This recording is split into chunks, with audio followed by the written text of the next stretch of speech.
Clay Travis with us now, founder of Outkick Fox Sports. He's on the JohnstonRVCenter.com hotline. What's up, Clay? How are you?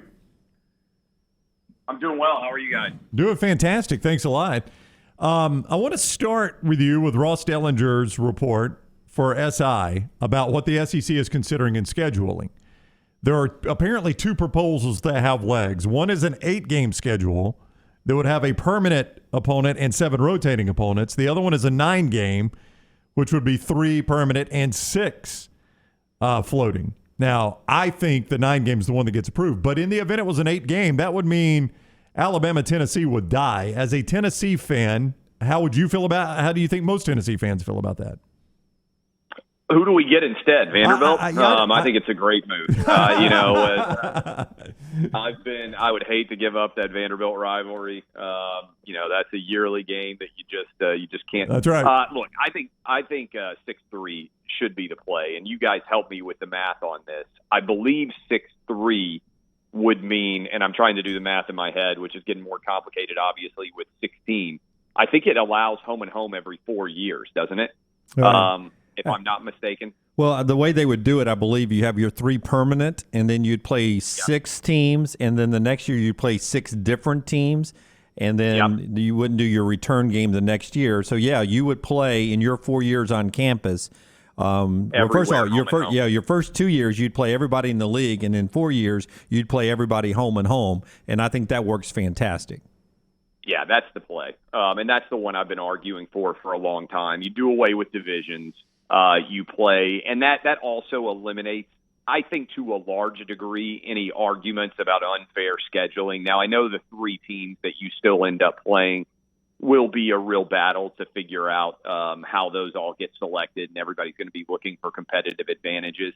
But when you're playing every team every other year, I think it's hard to argue that there's some sort of massive advantage that's at play in the long run. I also think that's one of the things that has never made sense, that the worst thing about going to 14 was 12 years between campus visits. That's just not I think everybody knows that that's a flawed metric, right? That's a bad result of a plan that they put in place because, it shouldn't be 12 years before Auburn goes to Tennessee or vice versa. That's just kind of crazy to think about. And so I think that's the 6-3 is the solution beyond a shadow of a doubt. Okay, with that said, being a diehard Tennessee fan, you are right. The 3 permanents are hard to figure out because a team like Georgia, we've talked about this, has got a million different rivalries. But as a diehard Tennessee fan, who would the 3 permanent be for you? Yeah, it depends on if you're talking to make an argument for the competitive advantage or just the ones that make the most sense. Yeah, what makes the most sense over the history of Tennessee football? The natural rivalries for that program, not Missouri, Vanderbilt, and South Carolina. Well, I think Vanderbilt you would have to keep, honestly, just because you have the in-state rivalry, and then I think you'd pick probably 2. So Kentucky has traditionally been a really big rival for Tennessee, too. They've played a long time. So I think there are, in the 3 scenario, there are probably 5 teams that you would consider, right, that are on the schedule regularly now. So you would consider Alabama, and obviously you have to balance this out with the other teams' rivalries, too, right? I think you'd be Alabama, Florida, Georgia, Kentucky, and Vanderbilt would be the 5, right? And so it would be a matter of those schools would get, I imagine, some say in who they want their rivals to be. As you mentioned, let's use Georgia, for example. Well, Georgia-Auburn has to happen. Georgia-Florida has to happen, right? So then you're looking at, okay, who's that third rival for Georgia? I'm not sure that they would want to slot Tennessee in as the third rival there. They might rather play South Carolina, right? I don't know the answer. I kind of think they'd probably say South Carolina would be my guess. Right? When you look at Florida, you got Georgia. I think they'd probably like to kick LSU to the curb and not play LSU every year anymore. And so maybe they want to make an argument to get back that Auburn rivalry, which used to be a big one between Florida and Georgia. I think Florida and Tennessee would happen. And then I think there'd be a third, right? When you look at Kentucky, I really don't know what Kentucky would do. Vanderbilt, I'm very confident, would say we have to play Tennessee. That would be their top choice as to who they would want to play. What would Alabama want to do, right? Obviously, Auburn, I think Alabama would probably say they want to play Tennessee. LSU, it feels like, would have to be that third, but then you're losing Ole Miss, for instance, which is a big rival. You guys tell me. I think, it's a balancing act between both programs in terms of what they want to preserve and what they don't want to preserve. And heck, the SEC may be saying, well, we need Texas A&M and Alabama, given all the shenanigans that have recently arisen and how quickly that has become a rivalry. Like, who do you guys think Alabama's three that they would select? Well, you're gonna lose somebody because, if just from entertainment value and history, Auburn, Tennessee, and LSU would be the play. But few people know this. Alabama and Mississippi State have the longest running rivalry in Alabama history. They play Mississippi State more consecutive years than anybody else. They're only separated by 82 miles. They're closer to Starkville than they are to Auburn. There's just that imaginary state line that separates them. So there are some old school Alabama fans who would want Auburn, Tennessee, and Mississippi State. But, we're doing this for television. Alabama LSU is a better TV game than Alabama and Mississippi State. So I agree with you. I'd rather go Alabama LSU than I would Alabama Mississippi State. Yeah, and if I had to bet, I would say Tennessee 3 would end up being Vanderbilt, Alabama, and Florida. That would be my bet as to who the three, if we're doing yearly rivals. I think that's probably what the three for Tennessee would end up being. Well, as the old bourbon barrel, wasn't it a bourbon barrel or a beer barrel they used to play for back in the day? Beer barrel, they need to bring the beer barrel back. By the way, that is the Kentucky game has traditionally been a really big rivalry, and if Kentucky is voting, right, I don't know exactly how they'll do this. I think Kentucky's number one vote would probably be Tennessee. Yeah, right. Like, so for Kentucky saying. And I don't know, do you give every school the right? It's really kind of a fascinating question of how this process would take place. Does every school get the right to guarantee themselves one, right? Does every school get one draft pick where they say, hey, we have to have this person as a rival? I don't know exactly how that works, right? Because for Kentucky, they play Mississippi State now. Does anybody really care about Kentucky, Mississippi State? Does anybody really care about Vandy, Ole Miss? Just being honest. And then how do you integrate Texas and Oklahoma? My kind of assumption is you'll have those Big 12 schools all get those old school rivalries back. So, Texas A&M, for instance, would get Texas, Oklahoma, maybe Missouri. I don't know, would be a guess. That's just me kind of tossing it off the top of my head. What does Texas get? They definitely get Oklahoma. They definitely get A&M.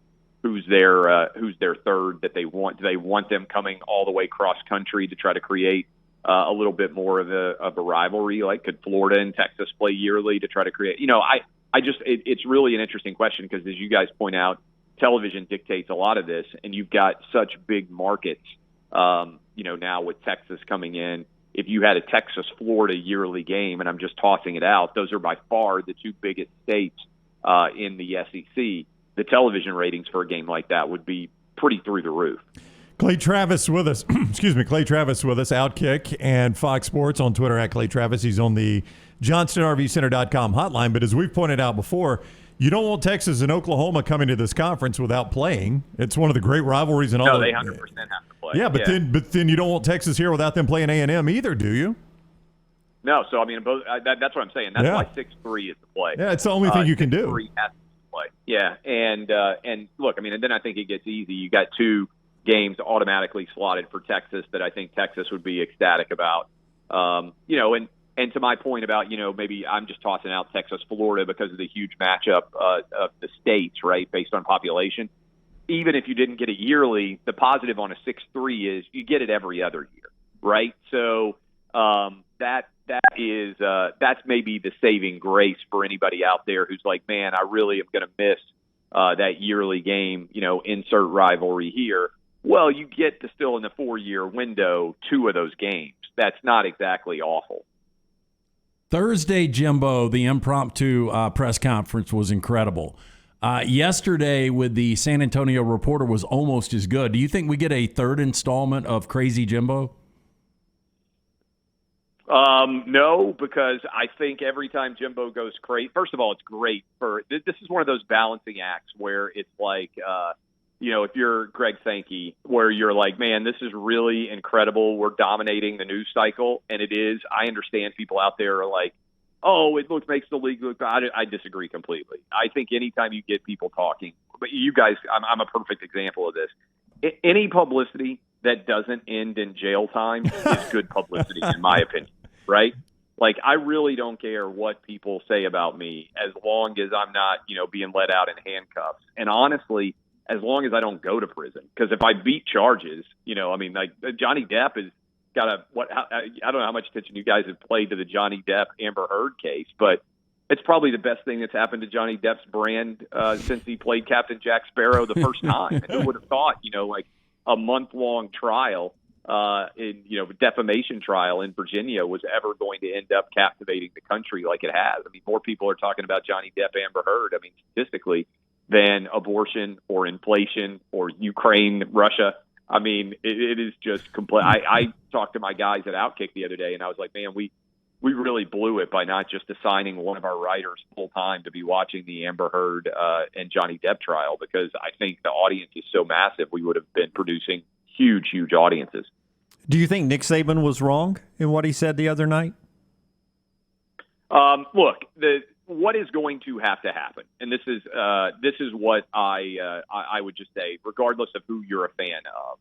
Right now, college football is the ultimate free market.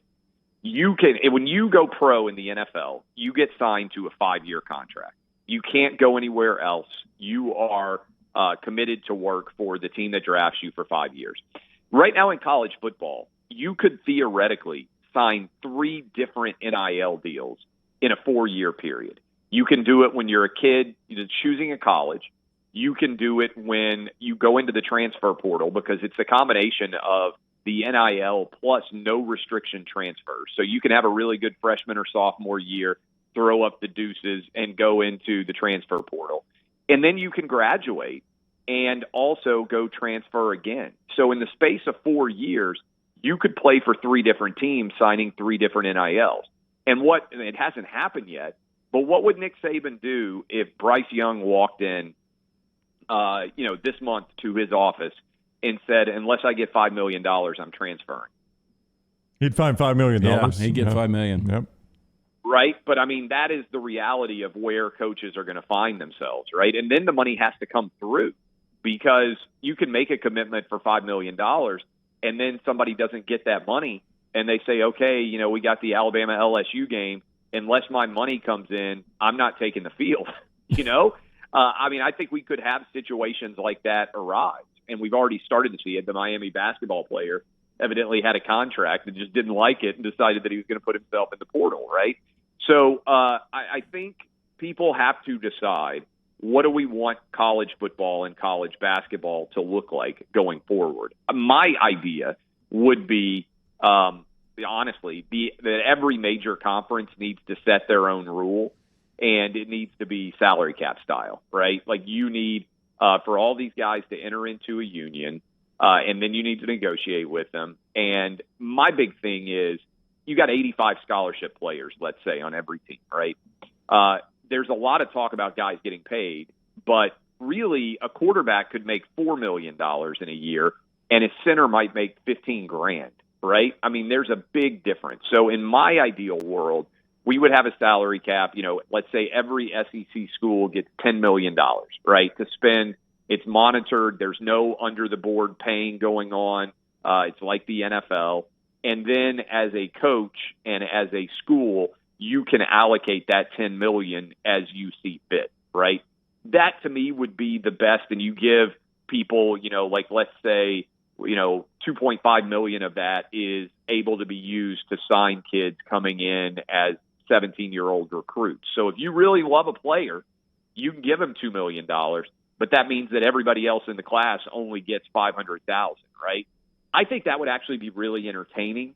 I think, the average there would be each guy could get around $100,000 a year, which seems like a reasonable dollar figure for a college athlete. But that's kind of the way that to me it makes the most sense. I don't know legally how you get there, because again, that would require a union, because otherwise you got an antitrust violation it requires everybody to agree. And this is, I know you were on the stage with him, Dunaway, but this is what I'm hearing a lot of the big boosters say. Alabama doesn't have that many rich boosters. Yep. Like relative to other schools. And let me give you an example. Tennessee's got like 6 billionaire big-time athletic supporters. Texas and Texas A&M have an absolute ton.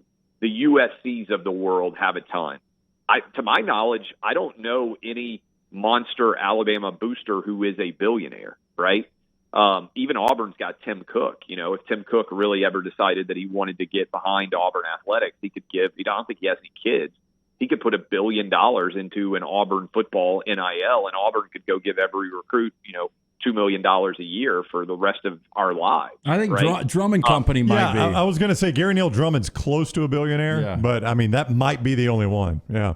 Well, so my point is, I think a lot of Alabama people, and this is not just what Alabama's doing. I mean, the Ole Misses of the world, the Mississippi States, everybody's looking around like, okay, who do we have that's super rich? Well, Arkansas has got the Waltons, right? I mean, there's a bunch of those Walmart dudes who have a lot of money to spend. And so the competitive advantage is shifting to a certain extent when there is regulated, effective free agency.